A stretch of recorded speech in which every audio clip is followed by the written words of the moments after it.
It's Sunday, which normally would mean that I'd be having a look at one of the sets that LEGO have sent me to review, but I don't currently have any. I don't have any, so what I'm going to do is I'm going to look at the Disney minifigures that I mentioned in the Disney Castle episode. This is Mickey Mouse. Hello, Mickey Mouse. These are from Blind Bag, so they're £2.50 and you get a little minifigure and you don't know which one, so pro tip, fondle the bags, you can feel everything. If you couldn't actually feel everything, I wouldn't collect these. I only collect these because I know you can feel everything. But the first one we get here is Mickey Mouse. Nice and simple, got a modelled head. A little bit of front and back printing there. Shoes don't exist around the back for some reason, but it's a nice, simple little Mickey Mouse figure. Very recognisable. We also have Minnie Mouse. Now, these are actually slight variations on the costumes that we've seen before. So the costumes are in the Disney Castle. These are actually slight variations on. I believe she's wearing red in the Disney Castle. Can't remember. And he's got his little cape and stuff on. Ooh, but they are fundamentally the same thing. In fact, Minnie Mouse is, if I pull this out, come on, pop out, there we go. Minnie Mouse is just Mickey Mouse. They have literally the same head, apart from Minnie Mouse just has a thing inside it. That's the secret. That's all that separates them. That's a bit scary to think about. Right, so what else do we have? Well, let's go through. We've got, from the thing yesterday, we got Donald and Daisy Duck. I've got a lot of Donald Duck because his bloody tailpiece I kept feeling and thinking it was other things. Grr. Right, now let's get on to some of the interesting characters. We will start with Aladdin. And now Aladdin, as you can see, has a normal minifig style head with a new hairpiece. I believe it's new. I assume it would be new. Put it my mini finger, yes, which has a little fez on it. It's going to completely refuse to focus on because of Donald Duck's dumb face being in the way. Yeah, he's just a standard minifig head. Does he have a back head? No, just the one head. And he comes with a lamp and he's got his little patch. He's very accurately done. That's obviously Aladdin. There's no need for him to have any 3D printed head. That's obviously Aladdin. To go with Aladdin, we've got Genie of the Lamp, using the standard Genie piece, which is apparently now a standard piece. Also comes with a lamp. Has a little top bit that goes on a standard head, so his actual whole head is one piece, including his ears and his earrings. I believe that little black bit comes out because that's normally a quill. I believe William Shakespeare, one of the blind bags, had that as a quill. And he's got his little locks around him. Although they don't go all the way around, which I find quite weird. Stopping him from doing anything. But again, clearly the Genie. Beautiful set. I really like this series of minifigures. I think they are stunning. Right, who do I want to go for next? There's a few that sort of tie together. There's a few that are separate. So let's go for one of the ones that's separate. We've got Stitch. Or Lilo. Wait, Lilo was the girl. Stitch was the thing. There's Stitch. Nice, easy one to feel, because I could feel for his ears and stuff. But again, a moulded head. Nice bit of back painting on this one as well. Lovely little figure. Short legs as well. So, clearly, obviously, being who he's supposed to be. We've got... Whoa, evil McMrs. Bad. What's her face? Maleficent.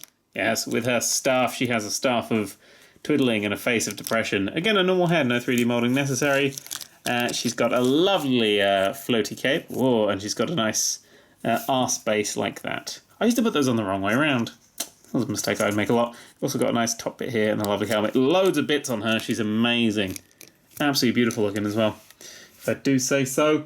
Who else do I want to go for? Oh, let's have a look at these two then. First up, we've got, because some of these are sort of in sets of two, we've got Aladdin, Peter Pan. Sorry, I saw Aladdin in the back of there. I was like, it's Aladdin again. We've got ourselves little Peter Pan with his little daggers, his never give up face, and his little hat, which contains his ears. That's what it does. That's a nice way of getting around the strange ears and things these characters have. Just a little belt at the back and then the little boots. I like the way the boots go around that instead of going straight over it. Don't recall seeing that before. Maybe it's all of them, I've just never noticed it. And to go with him, of course, we have Captain Hook. Surprisingly difficult to find. He was the one that I really struggled to find right at the end of collecting this series. There's this whole hat piece, which you think would be easy to feel for, is actually quite difficult to find. I think he's quite a rare one, although technically there's the same amount in every box. So, hook for a hand, which is nice, makes sense. A little cutlassy thing, and then it's all just one big hairpiece, really. All the work is done by that beautiful hat hairpiece. That I'm quite fond of. We've got... let's do... You saved my life. We are eternally grateful. That's the alien from, what's it? Toy Story. Yeah, that's the one. And his friend, Buzz Lightyear. Now, Buzz is interesting because Buzz doesn't have a 3D moulded head, and he has his little wings and all that sort of thing. But we've had a Buzz figure before, you see, because we had the Toy Story range. Remember, we wheel it past. Remember this car here with Buzz and Woody on it? Well, the Buzz from that looks incredibly different. I'll just pull him off. I'll take the little rocket off his back, stand him up next to him. Da da da da. See, this Buzz, which is the old Buzz, who's drunk a little. He's been replaced. He's a little bit drunk. This older Buzz has a 3D modelled head, and this one doesn't. How strange. This one looks newer because of that head, because they've all got sort of their 3D modelled heads, and this one doesn't. I find that quite a bit weird, although this one's clearly got nicer printing on the legs, etc. Possibly, I think there's it's a bit more defined, like shadows on the top bit up here. But I much prefer this 3D modded head to this one here. That doesn't look very Buzz at all. Yeah, I prefer the older one. Oh, but anyway, he's from there. Oh, well, this beautiful arrangement is bugged up. Now my camera's like, you got no battery, but it's plugged in. Just keep recording, for the love of God. Let's put Aladdin in there. We'll stick Buzz, but we'll deal with him later. We'll be professional. Next up, we'll do another two. Boom, boom. It's Alice and the Cheshire Cat.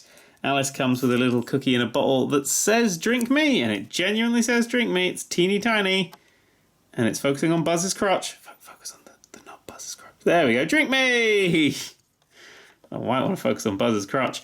Yeah, very obviously Alice. Nicely done. Moulded skirt, not one of those like crappy papery ones like Marge Simpson had that I really dislike. Like that. Minnie and her both have those. I hope that's what skirts are like for in the future. Although Tinkerbell has a floaty one. So it makes more sense to Tinkerbell. She's a bit more floaty.